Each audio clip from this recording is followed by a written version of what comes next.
Assalamualaikum warahmatullahi wabarakatuh. Kita mulai saja. Pada tanggal 14 Agustus 2024, kebakaran hutan dan lahan terjadi di Kabupaten Bengkulu, sebuah wilayah yang dikenal dengan luasnya area hutan dan lahan gambut. Kebakaran ini diduga dipicu oleh cuaca panas ekstrim dan aktivitas pembukaan lahan yang tidak sah. Meskipun sudah ada peringatan dari pihak berwenang terkait bahaya kebakaran, tindakan preventif yang tidak memadai membuat kebakaran meluas dengan cepat. Kebakaran dimulai sekitar pukul 10 pagi ketika api yang berasal dari pembakaran lahan perkebunan ilegal merambat ke hutan tropis yang sangat kering akibat musim kemarau panjang.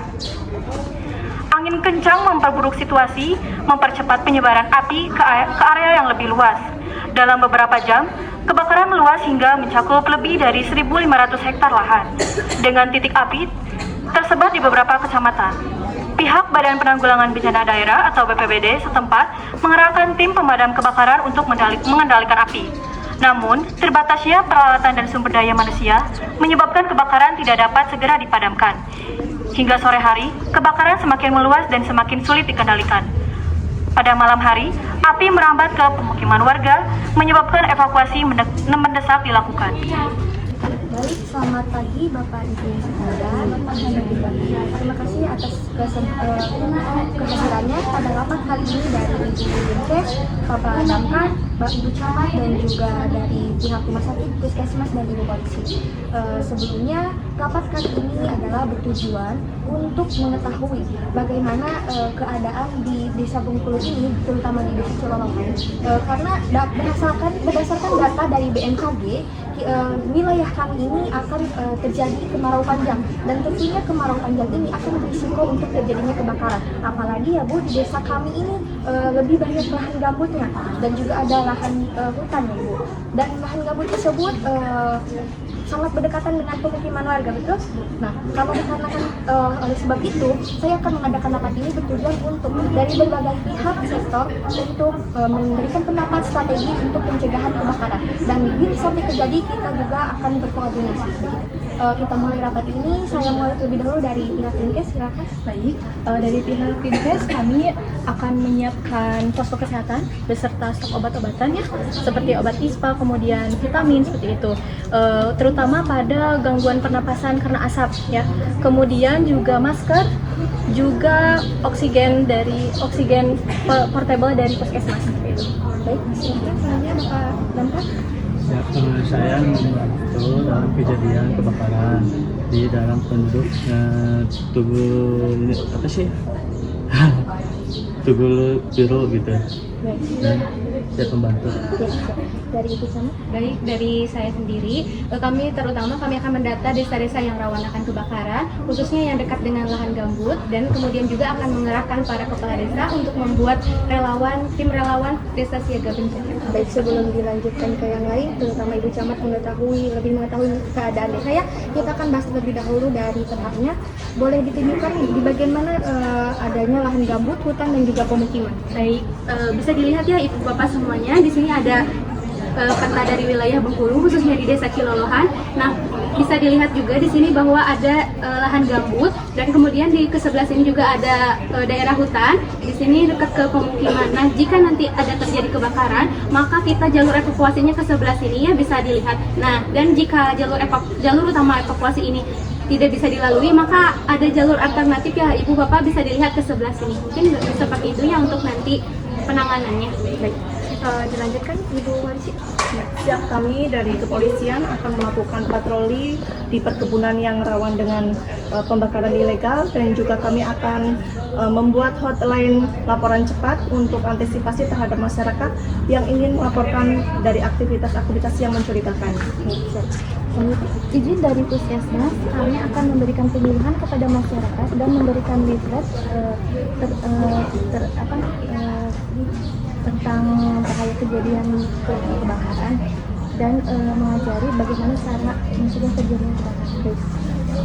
Dari rumah sakit kami siap menerima pasien banyak dan kami akan menambah UGD tambahan untuk menerima pasien ISPA dan luka bakar. Mungkin dari setiap sektor sudah memberikan pendapatnya dan juga beberapa strategi. Selanjutnya saya dari pihak BPWD memberikan tugas kepada pemadam kebakaran dan nanti pihak BPWD yang lain akan mengadakan penyuluhan terlebih dahulu ke masyarakat.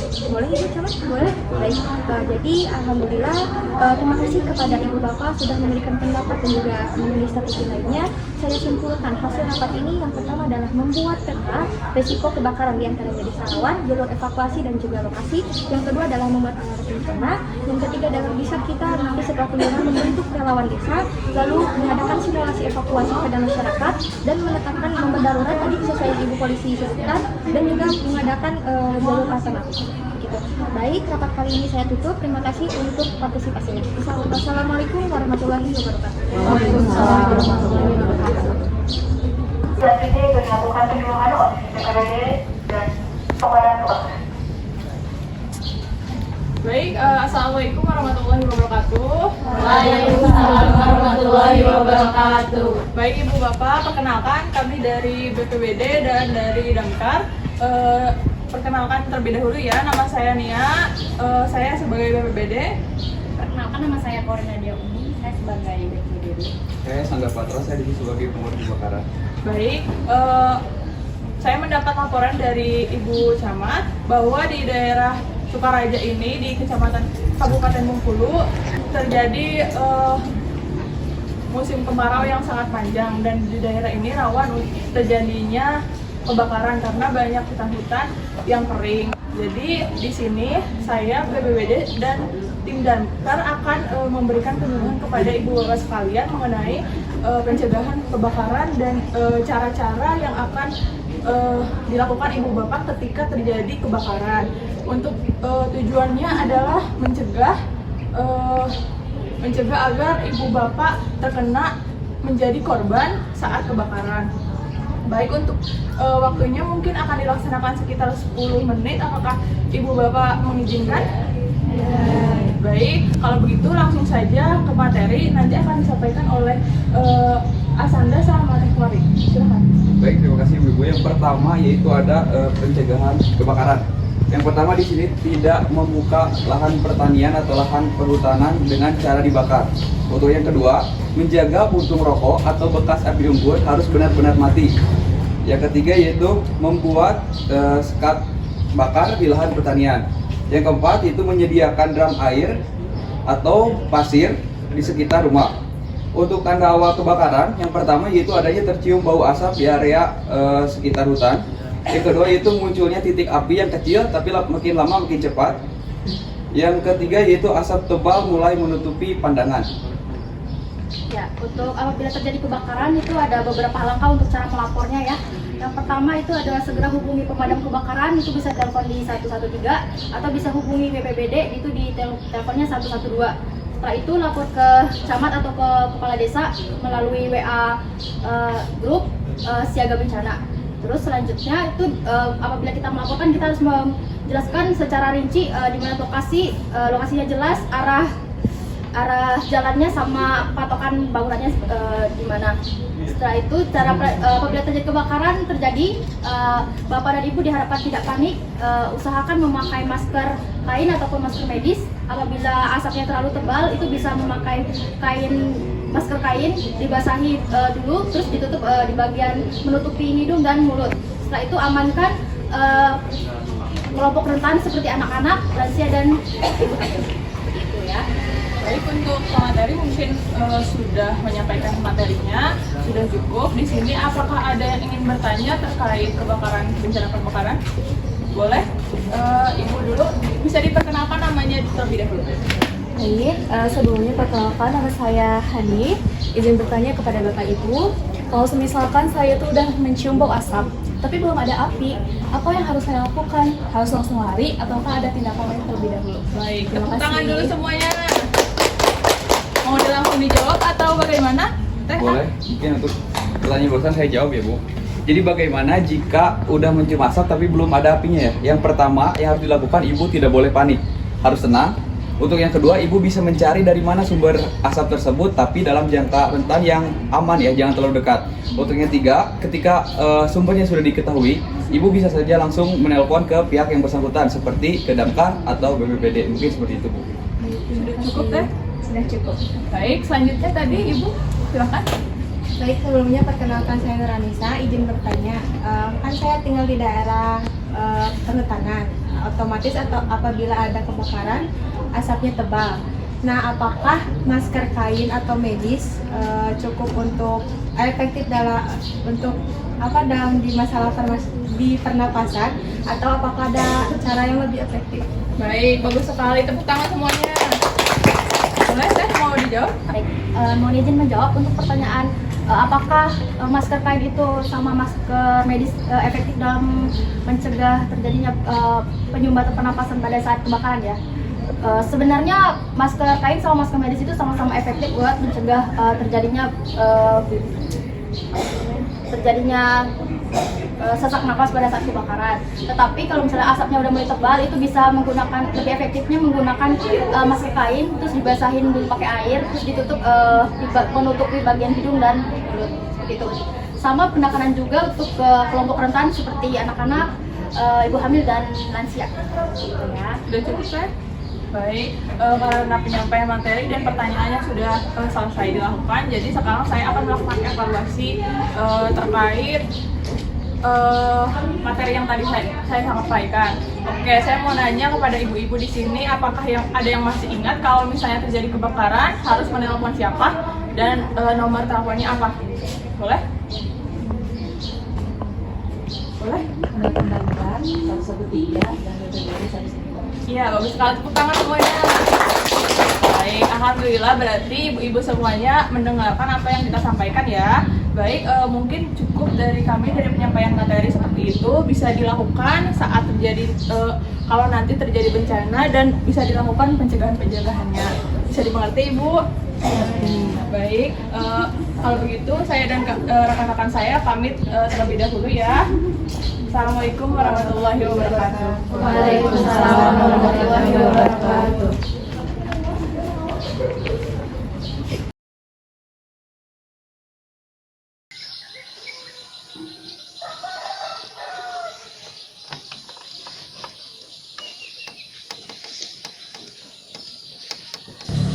Namun, seorang warga melihat asap tebal di area perkebunan.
Halo Pak Damkar, ya Pak, di sini ada kebakaran di Desa Talang Baru. Apinya semakin kencang karena apinya semakin menyebar luas karena anginnya kencang. Untuk patokannya ada di dekat jembatan kecil sekitar 1 km dari jalur utama. Baik Pak, siap. Sukamulya, dan di sana saya sudah memberitahukan untuk mengirimkan tim LHA dan tim PRC. Baik, aktifkan status tanggap darurat. Apakah pemadam kebakaran dan BPBD langsung ke lokasi saja ya, untuk membangun posko dan mengamankan lingkungan dan memadamkan api. Siap, Saya laksanakan. akan berikan informasi kepada pihak PRC dan LHA. Baik. Lanjutkan ke lingkungan.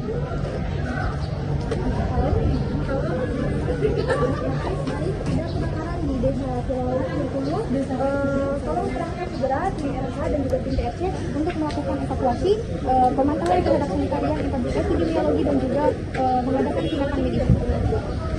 Lanjut ke tempat.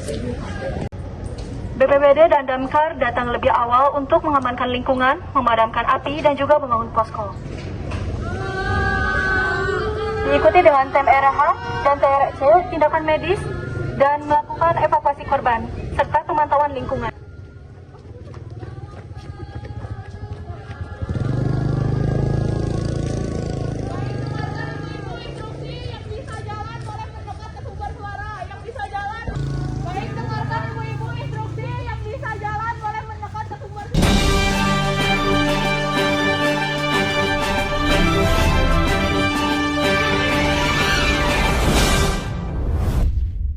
Selamat siang pemirsa, saya Nasya Sabila Gaisani melaporkan langsung dari lokasi kebakaran yang terjadi di Kabupaten Bengkulu. Kebakaran besar melanda area hutan dan lahan gambut sekitar pukul 10 pagi.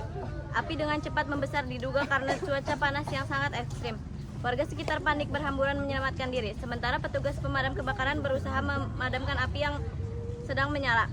Hingga saat ini, tim gabungan yang terdiri dari petugas damkar, tenaga medis, dan aparat keamanan masih bekerja sama untuk menanggulangi kebakaran dan mengevakuasi warga. Pemirsa, situasi di lapangan masih mencekam, namun upaya penanganan terus dilakukan secara cepat dan terkoordinasi. Kami akan terus memberikan perkembangan terbaru terkait kondisi para korban dan penyebab kebakaran ini. Dari lokasi kejadian, saya Nasya Sabila Gaisani melaporkan untuk Anda.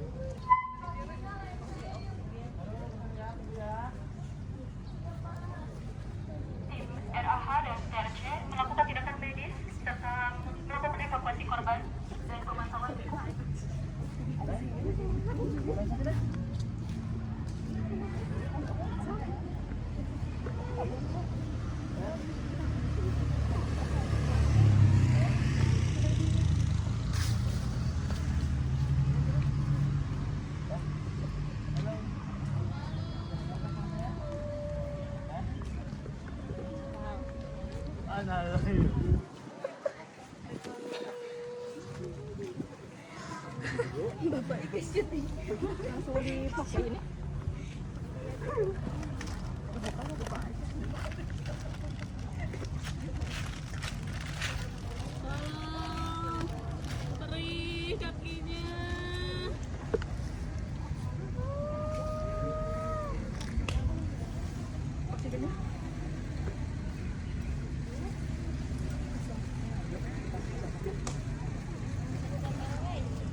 Ini kepala ini.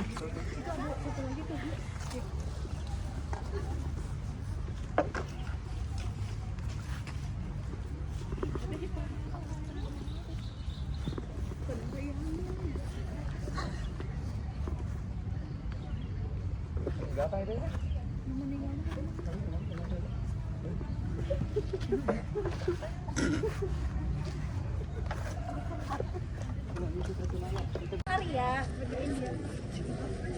Yang ini dulu. Siap.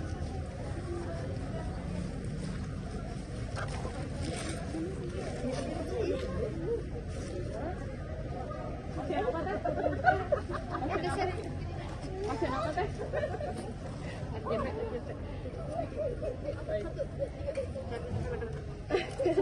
Ini cuy.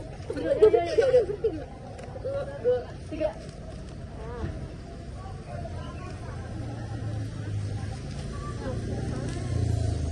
Satu, dua, tiga.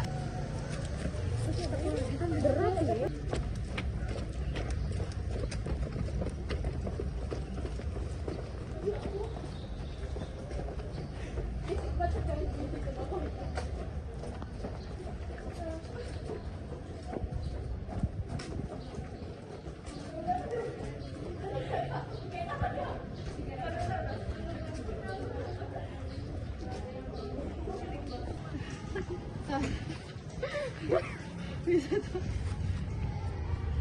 tuh siapa? Ininya yang pegangan tuh. Nah, kalau udah jalan lagi ya.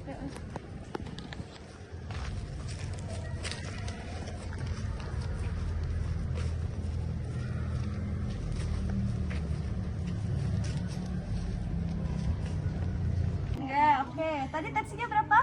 140 dokter per 90. Tarik nafas, ada sesak? Ada sakit? Ada muntahan enggak? Ada mual? Ini sakit? Oke, so. Kira-kira ada berapa ya, Bu? Kira-kira ada 300. Oh, ada yang punya penyakit bawaan seperti penyakit jantung. Ada. DM ada? Ada. Kira-kira berapa orang? Kayak 15 orang. 15 orang yang DM itu. Kalau ada yang penyakit disabilitas ada. Berapa ya? Oh, 2. Baik, Ibu, terima kasih. Baik, silakan tim RAA untuk melakukan penelitian hasil asesmen tadi. Baik, untuk lingkungan pengungsian dan kualitas udara sangat buruk ya, sangat berdebu. Kemudian ventilasi juga minim dan air bersih juga terbatas. Dan untuk itu tolong tambahkan tenda air dan buat penyuluhan tentang kebersihan tangan. Baik, untuk laporan awal, total pengungsi ada 230 orang. Untuk rinciannya yaitu terdiri dari 60 orang anak-anak, 25 orang lansia, 5 ibu hamil, 2 orang penyandang disabilitas, serta adanya risiko tinggi untuk terjadi silakan lanjutkan asesmen lagi. Nanti laporkan saya di Baik Ibu, saya dari TPRHA, saya mau melaporkan dari hasil asesmen TPRHA. Untuk jumlah pengungsi itu ada 200 orang, yang terdiri dari 60 anak, 25 lansia, 2 disabilitas. Ya, untuk kondisi kesehatannya 40 ispa ringan, 2 luka bakar sedang, 2 luka bakar berat. Dan disertai juga ispa berat dan 1 fraktur mulut, dan ada 1 pasien yang akan dirujuk ke rumah sakit. Baik, untuk kualitas airnya itu cukup buruk ya Bu ya. Dan kualitas udaranya karena tadi kebakaran jadi cukup buruk juga. Baik, untuk kebutuhan yang dibutuhkan yaitu 500 masker, 3 tabung oksigen, obat ispa, vitamin, dan juga tambahan tenaga medis. Baik, laporan saya terima. Untuk kebutuhan dan juga kebutuhan logistik ataupun sumber daya manusianya nanti akan saya laporkan kepada pihak dinas kesehatan. Baik. Terima kasih.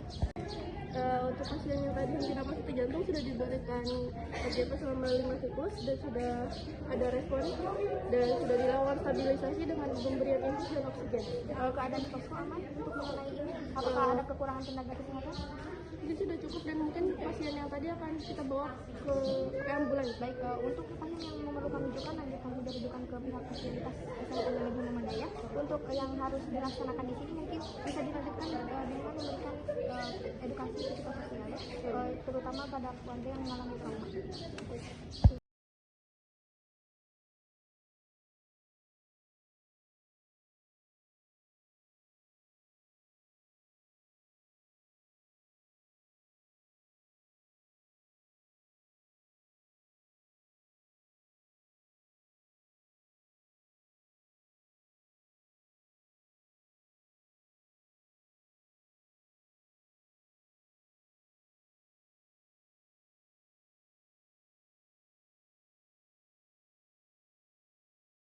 Perhatian ibu-ibu di sini semua. Sekarang kan kita sudah bencana, ibu-ibu masih ada cemas tidak? Cemas. Baik, nanti di sini saya akan teman rekan saya dari tim saya akan melakukan trauma healing ya, agar ibu menurunkan cemas yang ibu rasakan. Boleh tim langsung saja. Baik, ibu-ibu, di sini kita berdua mau mengajarkan untuk mengalihkan agar ibu tidak cemas ya. Nah, Assalamualaikum warahmatullahi wabarakatuh. Waalaikumsalam warahmatullahi wabarakatuh. Baik, alhamdulillah aku sudah berhasil mendapatkan ya. Terima kasih sudah berkelanjutan juga grup dan juga tindakan medis. Selanjutnya adalah evaluasi dan pelaporan dari setiap pihak untuk mengetahui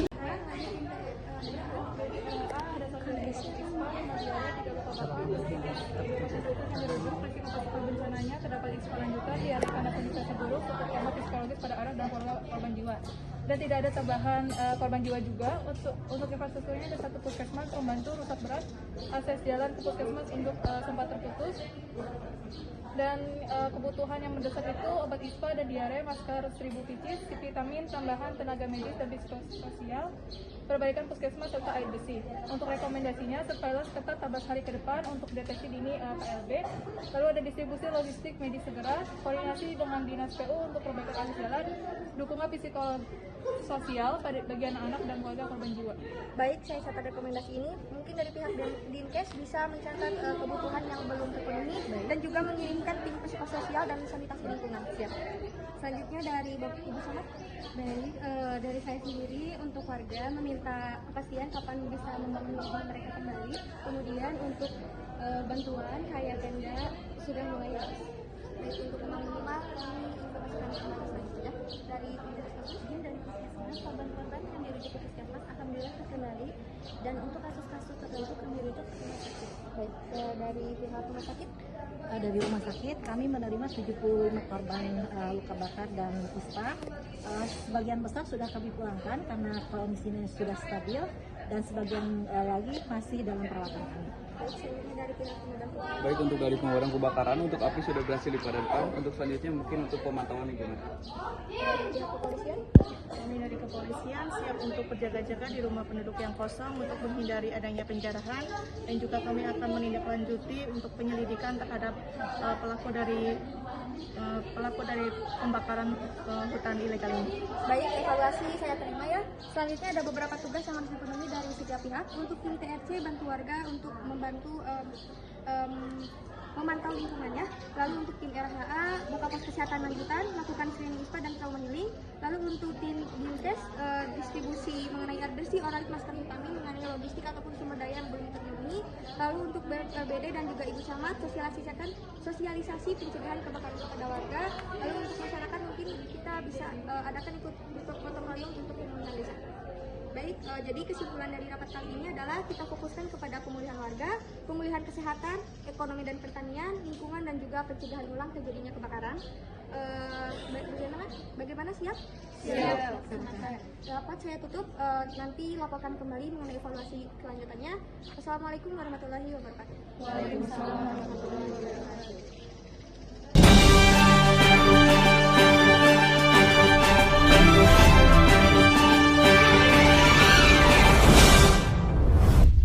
Selamat siang pemirsa, dengan saya Nasasa Sabila Gaisani. Saat ini saya sedang ada di lokasi kebakaran hutan di Kabupaten Bengkulu. Dengan saya ada Inspektur Komando dengan Ibu Rizda. Ibu Rizda, bagaimana kondisi terkini kebakaran wilayah di sini? Alhamdulillah untuk api sudah padam, korban sudah diungsikan ke posko kesehatan. Apakah sudah ada dampak langsung yang dirasakan masyarakat? Tentunya ada infrastruktur banyak mengalami kerusakan, lalu ada sanitasi udara menjadi buruk, dan juga di desa ini kebersihan airnya kurang. Langkah apa saja yang sudah dilakukan tim gabungan untuk menangani kebakaran? Pemadam kebakaran memadamkan api, tim kesehatan melanjutkan tindakan medis di posko terutama yang seperti itu. Baik, apakah sudah diketahui untuk penyebab kebakaran? Untuk saat ini belum, tetapi kemungkinan karena adanya kemarau panjang itu menjadi salah satu faktor penyebab kebakarannya. Baik, berapa jumlah korban akibat kebakaran hutan dan lahan di sini? Kurang lebih ada 200 orang sih. Iya. Terima kasih atas waktunya Bu Rizda.